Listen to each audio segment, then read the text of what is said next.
Om Sahana Bhavatu Sahano Bhunaktu Sahaviryam Karavavahai Tejasvinavadhitamastu ma vidvishavahai. Om Shanti Shanti Shanti.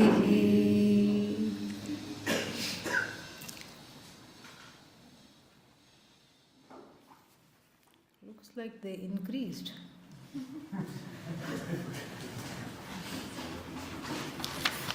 How did that happen?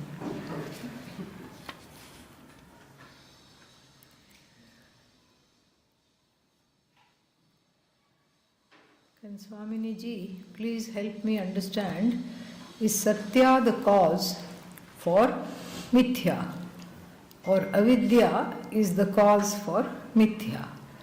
I have some understanding that Mithya has a dependent existence, cannot exist without Satya. Pot is clay, but clay is not pot. Yeah. Satya, see, Mithya is not an object. You see, Mithya is not an object. Satya is also not an object. It's a reality statement about the nature of the reality of something. That is what it is. Those are reality words, Mithya and Satyam. So what is the cause of Mithya? If you say, Satyam alone is the cause of Mithya. Because Satyam is the cause, as it were, of everything. Mithya is never away from Satyam. Avidya is seeing Mithya as some kind of an entity is due to avidya. Having no understanding or viveka between Satyam and Mithya is due to Atma Ajnanam, or what did you call it? Avidya, same thing. Because of avidya, I don't see the gold. I get caught up in the ornament. And when I get caught up in the ornament, what happens? I miss the reality. I miss the reality. I take the small thing to be everything, and then it causes a lot of consternation. It is a partial view, taking a small something to be the whole. Ornament is gold. Gold is not ornament. Why do we keep saying this? Because that cause-effect connection we are not able to properly appreciate. Satyam Mithya connection we are not able to appreciate. The point is to understand Satyam. Mithya is there to enjoy when Satyam is totally understood. Mithya is there, it becomes very enjoyable. But if Mithya is taken to be Satyam, then we are in trouble. But then we say, Mithya, wherever there is Mithya, there is Satyam. So what's wrong if I take Mithya to be Satyam? Mithya to be Satyam meaning that when I take pot and I don't have an appreciation of clay, and if I just see the pot without seeing the clay, that is what I am saying here. If I do not have appreciation of clay, then I am missing a lot, because each pot becomes a scary thing. It is separate from me and it is out to get me. That is what happens. I see the whole world as out to get me. If I don't know the difference between Satyam and Mithya, and if I cannot appreciate that, this is what leads me to a kind of a partial understanding. And so therefore, we need to know this difference, we need to appreciate that. That is basically what Satyam Mithya is. Let's try to get through some of these. Titiksha, to endure dualities of life. Does it mean we wear light clothes in summer and woolen clothes in winter? Or we just do not care? No, you should care. I mean, the point is not to be shivering or to wear woolens in the summer.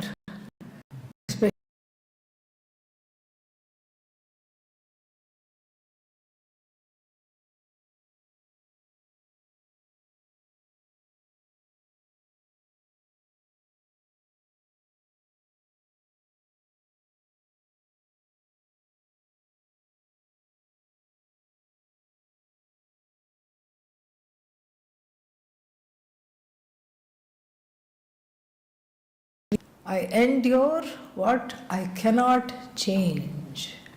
This is what I have to see. This is what I have to understand. It's not that you endure everything. Whatever cannot be changed. If something can be changed, we should change that.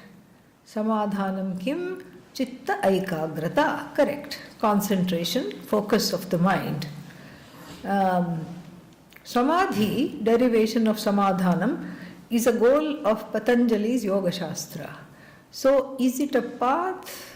So is it meaning the Raja Yoga path helpful to gain samadhanam? One of qualifications, one of the qualifications. Samadhi is the cessation of subject-object differences due to an immersive experience. Immersive, internal, meditative experience. This is what is called Samadhi. It is just like sleep except you are awake. In sleep also there is cessation of subject-object experience. Samadhi also there is subject-object cessation of subject-object experience. What is the difference between Samadhi and sleep? In sleep I am not there to appreciate it. In Samadhi I am there. I don't know if we can say that it is the practice of Samadhanam. Perhaps. The whole point of the immersive experience is to show that there is something more to this internal life than just to go after things, get them, get disappointed, do not get them, then also get disappointed. Regardless, where is the psyche? Disappointed. I am disappointed with the world. That seems to be the ultimate go-to of everybody. So samadhanam means, regardless of whatever is happening around me, I am able to press the override button of my own emotions, of my own cause of distractions, of my own whatever is going on in my life, and then focus. Because I can't wait for the world to deliver itself on a platter. Itself means what? Samadhanam, on a platter. I cannot wait for the world to just become very, very wonderful, perfect, and just like when I go to the restaurant, I order custom order. And I'll say, I want you to make me this. So then my made to order dish will come. The world is not like that. Most restaurants are also not like that. What is in the menu, you have to order. Unless you happen to be that American guest. I'll have a plate of chutney with idli on the side. Why not? Possible. But the world is not perfect and will never ever be. It's not just India. You go anywhere, there will be inequality, somebody will be upset, a group of people will be disenfranchised, they cannot vote, they cannot have a say in the government, they are deemed powerless. Everywhere you go, it will be like that. There is no idyllic place. There is no idyllic government. There is no idyllic society. There are no idyllic groups of people. It's all just how it is. The Jagat is not made to order for anybody because each one wants a different thing. Somebody has the issue of gender inequality. That is the issue that gets them all upset or riled up. For some other people it's social inequality. For some other people it is the environmental justice issues. For some other people it may be something else. It's just the way how people are. Why are people this way? We do not know, but that's how things are. Things are far from perfect when I look outside. Therefore, it's more of an impetus for me to find the perfection that is already existent as centered on this I. That's the only way. In fact, this helplessness about not being able to change the world, to change the universe around me, to change the people around me, often becomes a very important cause to go to Vedanta, to go into the lap of Vedanta, because what does it say? You are the one you seek. You are the perfection you seek. You are okay. Even if nothing else is okay, you are okay, and that okayness has to be discovered. And so, Samadhanam is a precursor to that. Samadhanam is understanding I'm relatively okay, and it's okay that things do not go my way. And it's okay, this is how it is, it's okay. And this is what Samadhanam is. And the single-minded focus, regardless of whatever disturbances are going on, that is what is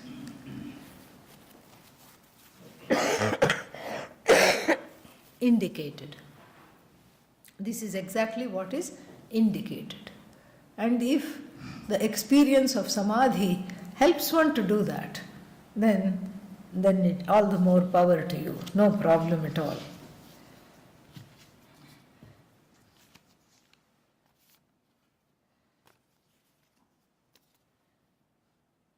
Avasthatraya Sakshi is known as Turiya, fourth. Then what differentiates Sushupti, dreamless sleep, from Turiya or Samadhi? Yeah. Dreamless sleep is one more state.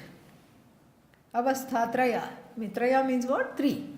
So, waking state, then dream, and then the third one is dreamless deep sleep. What you are calling here, dreamless deep sleep. That is the state. And then the witness of all three is called Turiya. The witness of all three. Go back to the example of a person who owns 3 timeshares or 3 bungalows in different places. And each place that this family goes and they are asked, are you from here? They'll say, no, we are not from here. We are only visiting.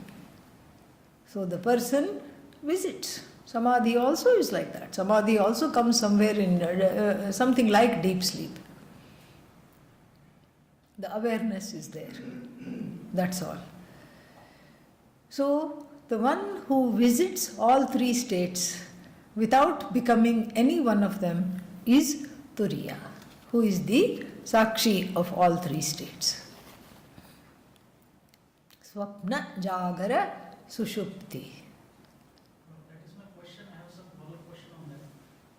Just before you said that deep sleep, I is not there, but in Samadhi Avastha or in Turiya Avastha, the I is present there. Yeah, I is not there means it comes in hindsight. For the sleeping person does not know I am asleep. So the I which is present in samadhi or turiya avastha, but there is no subject object. It is present, but it is resolved into a causal state. The mind is resolved, the mind which broadcasts the presence of the I is resolved into the causal state. The mind which is the observer of the sleep state is resolved into a causal state. The mind is not awake. The mind is also under the influence of sleep.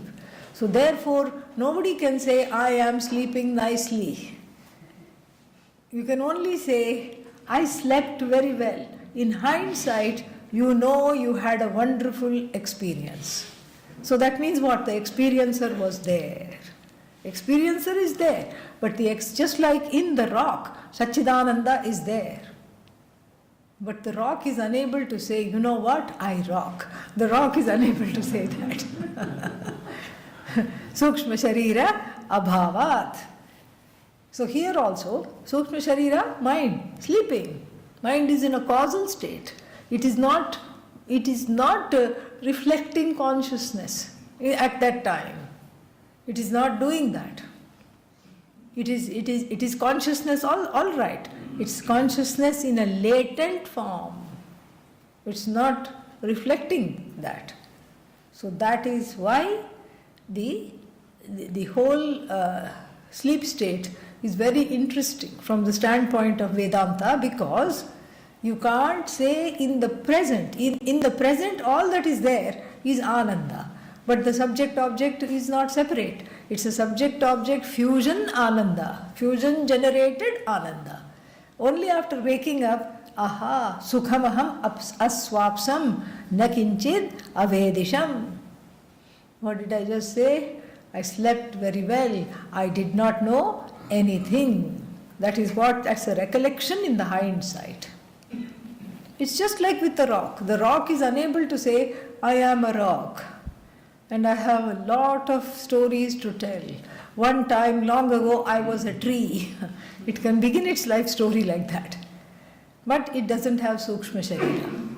And here, Sthula Sharira, Sukshma Sharira, Karana Sharira, it's just all just resolved. And so therefore, the sleep is recalled in hindsight. So the subject object is vanished in sleep. Then what is the difference between samadhi and deep sleep? There is no difference. In one you snore, in the other one you don't. That's the only difference. But they say that Nirvikalpa samadhi is a state one with the infinite. Yeah, in sleep also you are one with the infinite. It's just that you are awake there. That's all. But the last stage in Patanjali Sutra is referred to as samadhi. Yes. So is it deep sleep? It's not deep sleep. You are awake. You are aware. Your awareness. So what's the difference between the two? In one you are awake, in another you are not. That's the only difference. That's the only But difference. the subject object goes away Yes. in both. Yes.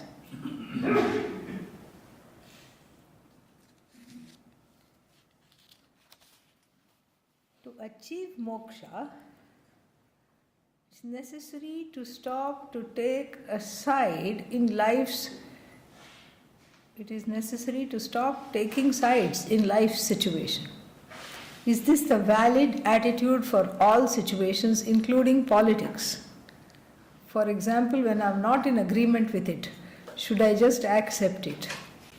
Yeah, today what did we study? Pakshapata vinirmuktam brahma sampadyate tada. Pakshapata means taking sides.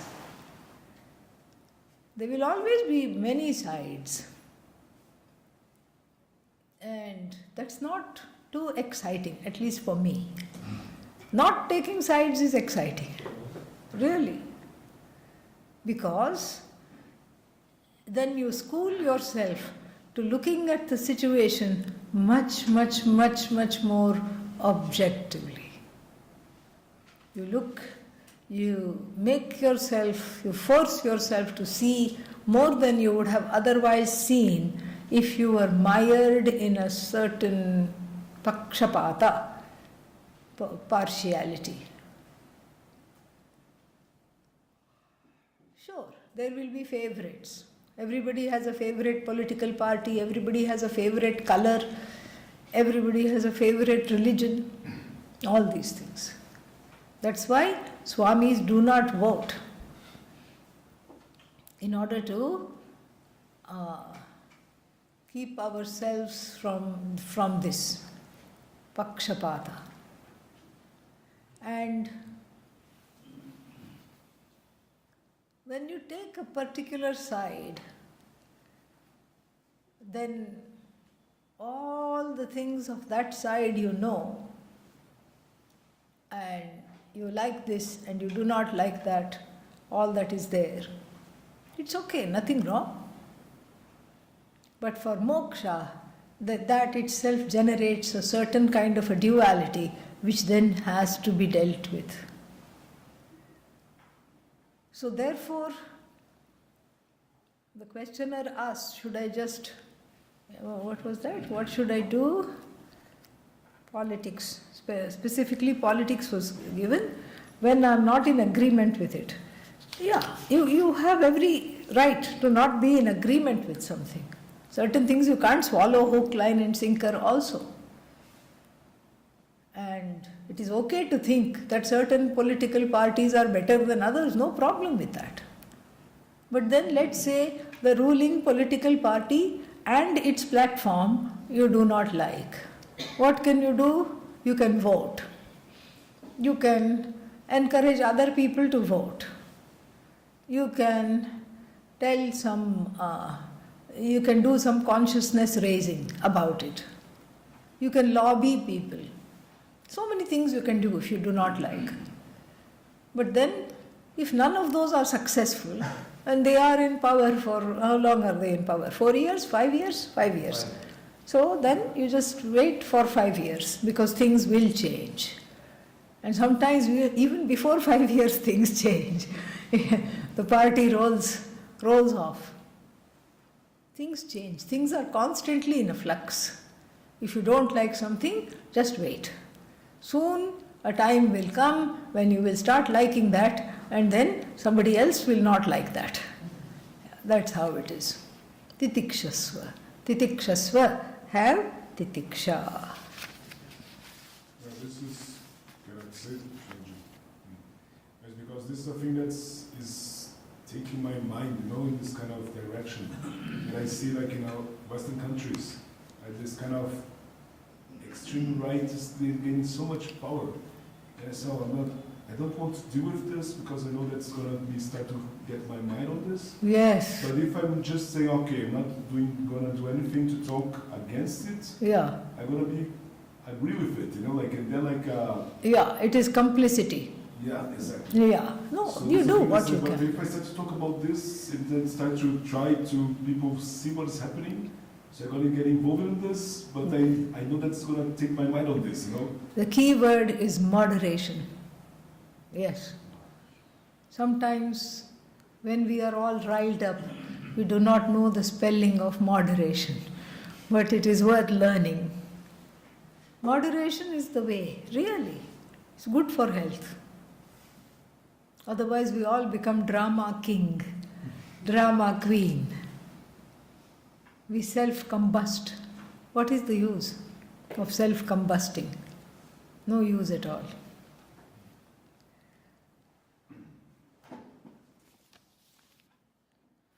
Once a person has gained self-knowledge moksha, is it not necessary to follow all the rituals and regulations such as dietary restrictions?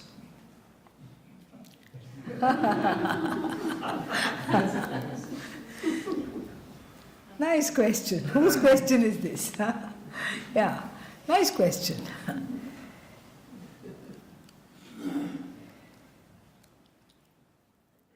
Yes, moksha means you have freedom from a sense of bondage, not freedom from dietary restrictions. Because the dietary restriction is what? For the body. It's for the body. If there is some other discipline, that is for the mind. It's for the body. It's not for you. Correct? It's not for you. And the mukta person, the free person, knows that. One knows that. The dietary restriction is followed because it has to be followed. So after moksha, we can ask this way. After moksha, is it going to be easier to follow the dietary restrictions than before moksha? Yes. The answer is eminently yes. Why? Because moksha means I am reveling in my own glory, and I know that the glory is not counted or reckoned from the standpoint of my body or my mind. The body can be anyhow, and it doesn't matter. So, but I don't have a need. If there was some difficulty previously following the dietary restrictions because of a sense of, what is that called? Feeling deprived, sense of deprivation, that is no longer there because moksha removes deprivation. And when the deprivation is removed, then I can follow it happily. Why? Because I want to be alive, and then this is the body, this is what it's asking for, etc. So, yes, moksha means it's easier to follow the dietary restrictions. And nothing wrong in following them also. No problem. Swaminiji, Yes. Karma Yoga, Yes. comprising of rituals and upasanas, Yeah. one has to do based on his whatever training, and after that only we can come to the Jnana, the Kanda Jnana Yoga. Yes. Once we come to the Jnana Yoga, because moksha is, or the mukti is never got with just Karma Yoga only. That's my understanding. Karma yoga is a preparation for moksha. Yes. So when Moksha is gained through knowledge. So when I come into the Jnana Yoga, which is what we're trying to learn, and in that process, we need to continue to do our Karma Yoga. After Jnana yoga, you want to do Karma yoga? Not after. While Yeah. we are doing, learning this Jnana Yoga, Absolutely. it's not there. Absolutely. Just to remind, Because and once I have, let us say, I have finished learning 10 Upanishad to whatever, to my limited understanding, or Prasthanatrayam, Yes. including Bhagavad Gita and yes, Brahma Sutra. Once it is done, then is it appropriate to let go the Karma Yoga? it naturally drops. Because Karma yoga has finished its purpose. All the rituals have finished their purpose. What was the purpose of Karma yoga? To prepare the mind. The mind is already prepared. And then what was the purpose of the rituals and all that? In order to cleanse the heart of ragadveshas. That is already done. So when jnanam has fructified, there is no need to go back to karma. Whatever karma for the body to maintain, one follows, nothing wrong. One follows that and one is able to do that. No problem. Only upon fructifying. Yeah, that's what I Not just understand. learning alone. I understand. Yes, yes.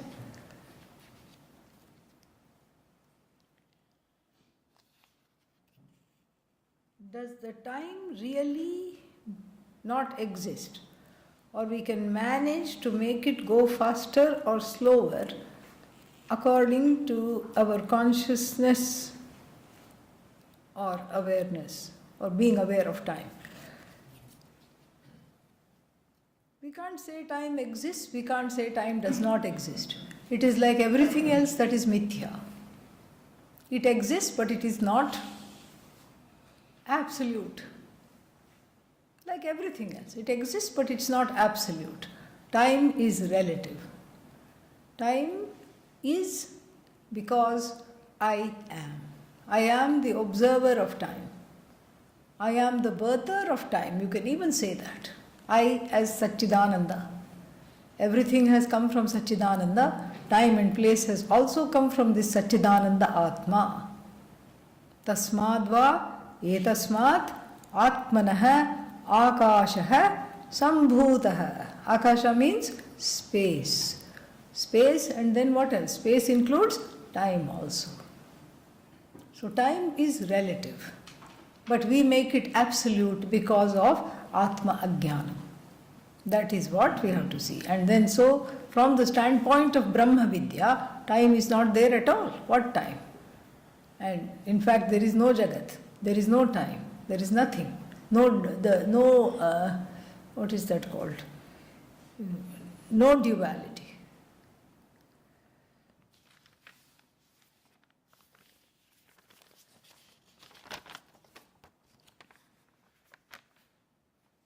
Why is human birth considered so rare?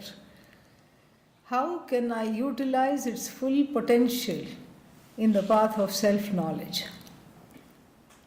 7-part question. So, why is it considered rare? Because a lot of punya has to fructify. It is considered rare because it's in the human birth alone you have free will. All the other animals are programmed.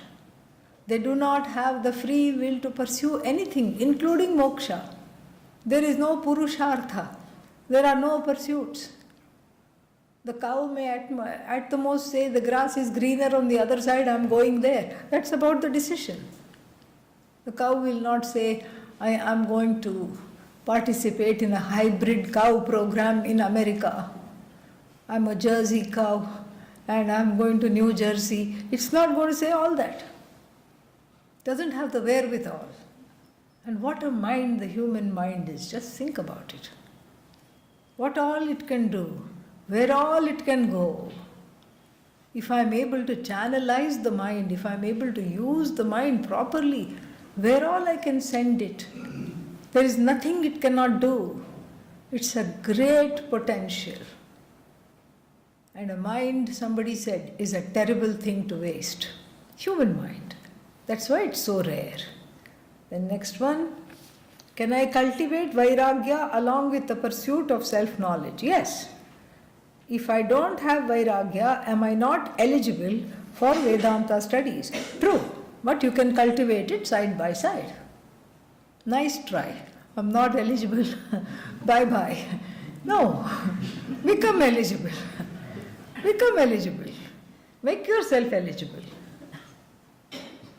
Cultivate the Vairagya. Cultivate all this. See, in the olden days, it was like this. Ukta sadhana sampannaha tattva jignasuratmanaha upasidet gurum pragyam yasmat bandha vimokshanam. So having gained all the qualification, may the person who is fully qualified go and approach the teacher for knowledge.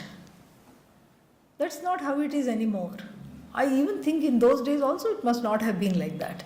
Because many times after the Upanishad is taught, the sadhana for Chitta Shuddhi is given at the end. So, we are complex beings. And it's okay, it's wonderful to be a human being who is not fully prepared. Okay, I don't have Vairagya, you know that, that's wonderful. Pursue Vairagya along with Atmajnanam. That's why Atmajnanam is like a growing clarity, not just one aha moment in time. Because now I think, oh yes, I know. 6 months later, the same person thinks, I don't know what I was thinking then, now I really know. 6 months later, no, that was nothing, now I really know. It's a growing clarity. As the Vairagya increases, the clarity also increases. Really all hangs on Shraddha and Vairagya. These are the really two qualities we have to cultivate. How does divine grace of Ishvara complement with Guru's grace and help one to overcome ignorance? Does Vedanta support bhakti? Of course. Bhakti is there. Without bhakti, there is no mukti. This is why I keep saying we have to bring Ishvara into our lives. Where else are you going to take your hurts and sorrows and pains?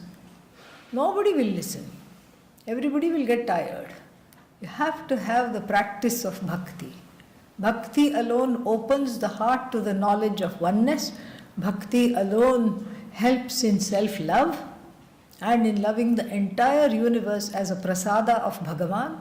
Bhakti alone is a precursor to mukti. Bhakti is there. Bhakti is already there. And that is what we say, settling accounts with Ishvara, bringing Ishvara into my life, talking to Ishvara, praying. Karma Yoga itself is a prayer. Karma Yoga is bhakti. Doing everything with bhakti is Karma Yoga. So, this is Ishvara's grace, because whenever I pray, I tap into Bhagavan's grace. If moksha is one's true nature, why is it not self-evident? What veils it? Everyone's veils it. How can Vedanta enquiry remove it? Yeah, it's an as though veil. Concealing power. Avarana Shakti of Maya. What does it conceal? My own nature from me. It conceals my nature. And what do I become? I become the opposite of what I should be. I should be accommodative, objective, non-reactive, compassionate person. But what do I become? Totally opposite. Why? Because it is not evident. It is evident. It's evident that I want it, but it is not immediately evident because it is covered, as it were, by ignorance. Ajnanena vritam jnanam, Lord Krishna is going to say in the 3rd chapter, Tena muhyanti jantavaha. The so-called covering which covers that my true nature from me, because of which all these jivas get deluded. What's the difference between Shraddha and Bhakti? Shraddha is receptivity and a calculated openness to, cultivated openness to this knowledge, and it includes Bhakti. Let's put it that way. Bhakti may or may not include Shraddha. I have been a Krishna devotee, yet I have a fear of what if. With teachings of Vedanta, my bhakti, what if with the teachings of Vedanta, my bhakti towards Krishna dries up? Will Vedanta help me in deepening my surrender and bhakti in Krishna? Yes. Why should it dry up? How will it dry up? Bhakti not dry up. This is because we often mistakenly think that knowledge is a dry affair. Knowledge is not dry. That is a perception. Everything that we think is a perception. So Krishna is, if you have bhakti towards Ishta Devata called Krishna, please continue. All these jnanis who wrote books, they still worship their Ishta Devata in the front. They still worship their Ishta Devata, they worship Guru. Shri Harim Paramanandam Upadeshtaram Ishwaram Vyapakam Karanam Sarva Bhutanam Vyapakam Sarva Lokanam Karanam Tam Namamyaham. Like this. They still worship. Nothing wrong in worshipping. If you don't want to worship, that's also okay. But the point is, the jnani is free. What's the starting point of self-enquiry? You are past that, okay? Yeah. So, no need to answer that. You are past that starting point. Because already what? 2 weeks over. Yeah. I'm separate from what I know. I vaguely understand this. How is this true for subtle objects like raga, dvesha, etc.? Knowledge, ignorance. Yeah. This is what I said. Every branch of knowledge, in every branch of knowledge, the knower stands separate. The knower is not interrogated, the knower is not queried, much less displaced. The knower is taken for granted and the knower continues to know more and more and have a certain kind of a feeling, I know more and more, in every branch of knowledge, except Vedanta Shastra. In Vedanta Shastra, the knower is knocked off as a separate entity, because everything as a separate entity is knocked off. All is one. And all, the knower is, what is the knower? The knower is revealed to be nothing but consciousness, nothing but awareness. And what is known? That which is known is also nothing but awareness, nothing but consciousness.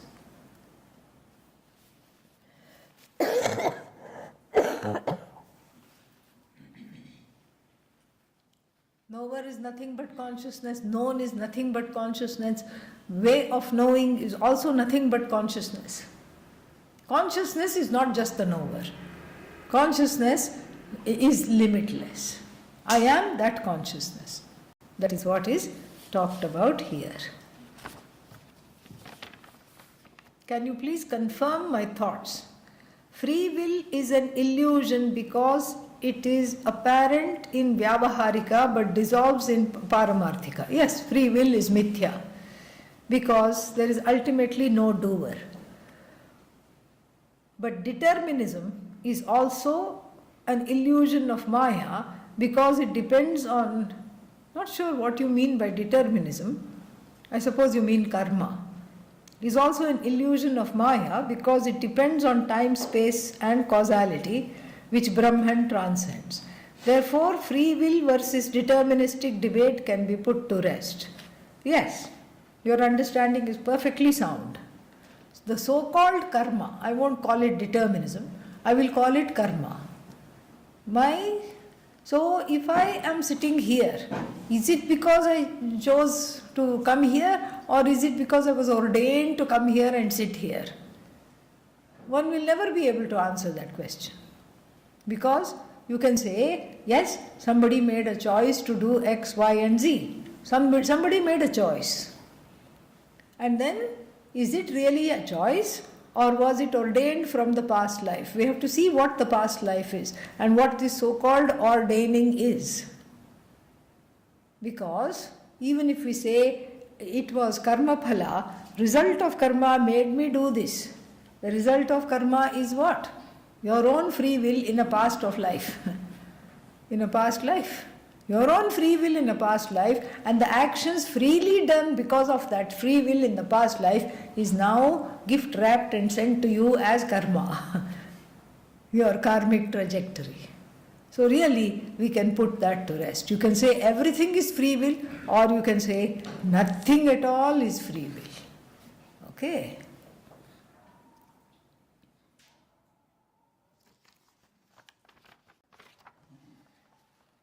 Why all this process of searching ourselves, search for moksha exists? Why all this process starts? Is there a final meaning for it? Yeah, the final meaning is, it continues. Okay, let's read the whole thing. Is reaching moksha a thing for a few privileged people? I'm asking this because if we consider the life of the poor, how will we be able to think that everything is an illusion if they are starving every day? Why we create more negative thoughts than positive ones? Okay, that's a different one. All right. So, why this process of searching? And why searching for moksha?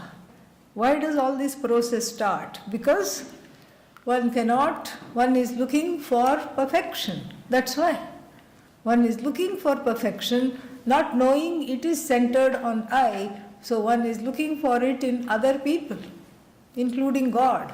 One wants to be saved by somebody perfect. One is disappointed by one's own upbringing. One wants someone to validate one completely and totally. And that never happens. Who will validate somebody completely? Nobody. For 5 minutes they may validate. After that it's more and more of the same invalidation, which one has internalized. So you don't even let other people validate. Even before they validate, I invalidate myself. This is what happens many times. And so, therefore, moksha is necessary, moksha is needed, and as soon as I question myself, the search for moksha has already started. But what I mean, why we started this, like why we're coming like from many lives and You tell me, yeah. Why we started this? You tell me. So, the other question is also interesting, the related one. What is that one? Yeah. Is moksha for the few privileged people? People who can sit here. People who can afford to come to an ashram. People who can have 3 months without needing to work. That's also a privilege. You can take off for 3 months and sit here and study. So, on the face of it, it does look like a privilege.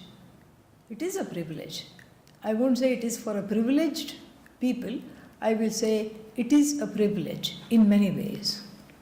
And we can also say that yes, until the stomach is full, thoughts of moksha will not arise. Very likely will not arise. How will it arise? If I am really hungry and if I don't know where my next meal is coming, how can I get to the place of moksha? Possible, but very, very rare. Generally, it does not happen. And so, how to look at this inequality? I think that's what is not asked, but that is what is hinted at.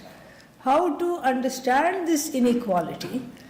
And we have to look at it in many ways. We have to see first is that Vedanta is there not just in the Upanishad and in the Bhagavad Gita, which perhaps only a few people who know Sanskrit could study even in the past, and even now a few people can take off and study. Vedanta is there in folklore. Vedanta is there in Puranic stories which the grandmas and grandpas tell their children as they put them to sleep. It's all Vedanta. The whole culture is like this. Vedanta is there in the folk songs which women sing while winnowing the grain, while churning the buttermilk, while pounding the masalas. They sing these songs. These are songs of oneness. And they are all Vedanta in easy to understand, much easier to understand than Brahma Sutra, much easier to understand than Upanishad. In easy to understand victuals, little bite-sized Vedanta is there in the whole culture. Ishvara is everywhere in the whole culture. So in a way, privileged or not, if you are here, you cannot escape Vedanta. If you grew up here, there is no escaping Vedanta, no matter how dreary the past was. So this is what we'll see. So maybe not a systematic study may not be possible, but all the tenets one is aware of. Plus, all we need is to understand the songs of the saints. The Bhakti movement saints, that was their mission, to make Vedanta available to the common masses who couldn't go to ashrams, who could not go here, who could not take time off. The Bhakti movement's saints from the 12th to the 17th, 18th, 19th centuries, they completely revolutionized Vedanta. They made it available. They sang in vernacular languages. And we have some wonderful compositions also in vernacular languages. Nischala Das Maharaj, he wrote Vichara Sagara, and he wrote it in Khadi Boli. He wrote it in a dialect, just so that the common person could understand. It is a magnum opus on Vedanta. Does not compromise on quality just because it is written in a everyday dialect. Then after that, somebody for their own, what is that called, sadhana, translated it into Sanskrit. So, it's not that Vedanta is not available. Whoever wants can look and it is available. For those who look, it is eminently available. In fact, whatever you want to look for, it is available. Pujya Swamiji tells a story.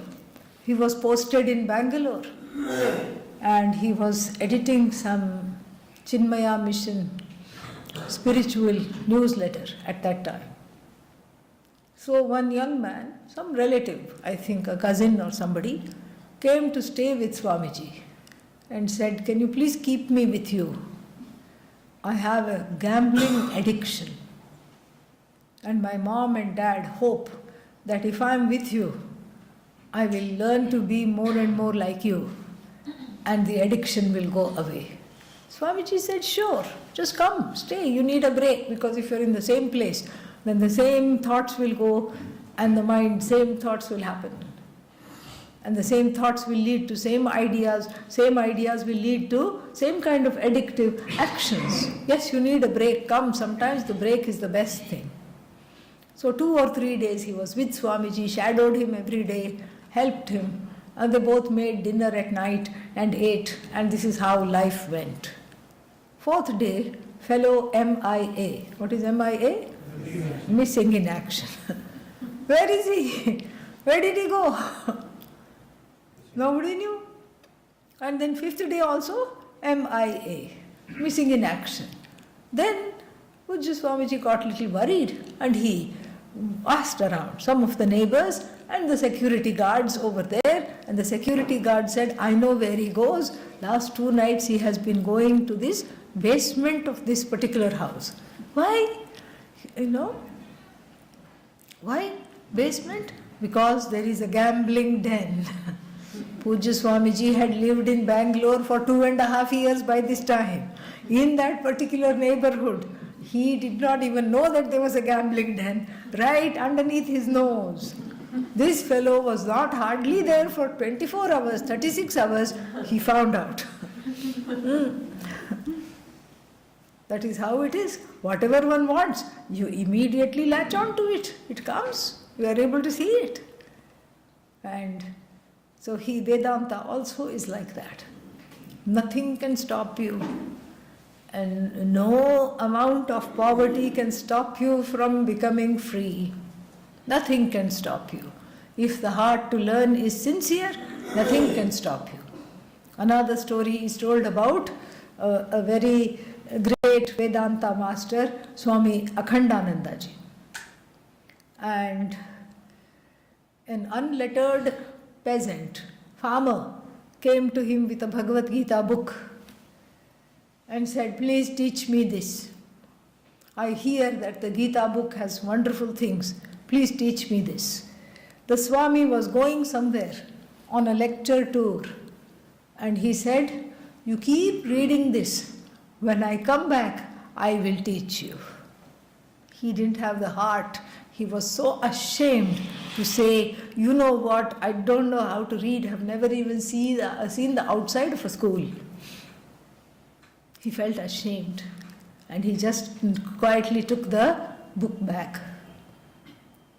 But he has promised the Swami, "I'm going to read this." But he doesn't know to read, what to do. He saw how other people are reading and they were going like this with the hand on the paper. So he also did from the beginning. Om Paramatmane Namaha Atha Prathamodhyaya. He is completely going like this, and goes to Yatra Yogeshwara Krishna fully till the end. Every day he does this. Many months later, the master comes back. Swami comes back, and then, he again goes and presents the book to him. Yes, I remember you. I said I will teach you, but provided you have been reading. Have you been reading? He just hangs his head in the shame. And the Swamiji opens the book. There is no print there. All the print is on his finger. He has been so, sincere in doing his homework, even though he cannot read even a single letter. It does not take the eminent Swami too long to find out what has happened.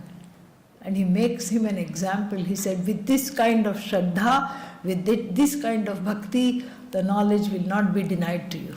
I am going to teach you myself. And he teaches him. So therefore, we can make lot of noises. We can say, this one, we don't have this, we don't have that, and therefore we can't study, and all these things. But when the heart is there to study, nothing can stop. No one can stop.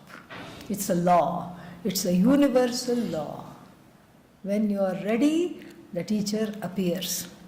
In fact, in Vedanta, we say the opposite. When you are ready, the teacher disappears. In you, as you. That is what it is.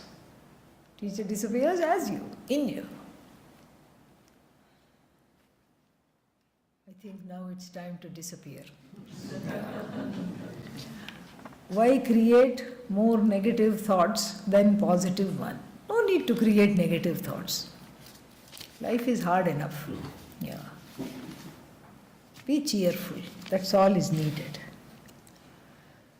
Om Sarve Bhavantu Sukhinah, Sarve Santu Niramayaah, Sarve Bhadrani Pashyantu, Ma Kaschit Dukkha Bhaved, Asato Ma Sadgamaya, Tamaso Ma Jyotirgamaya, Mrityor Ma Amritangamaya. Om Purnamadav Purnamidam Purnat Purnamudachyate Purnasya Purnamadaya Purnamevavashishyate. Om Shanti Shanti Shanti. Harihi Om Shri Gurubhyo Namaha. Harihi Om.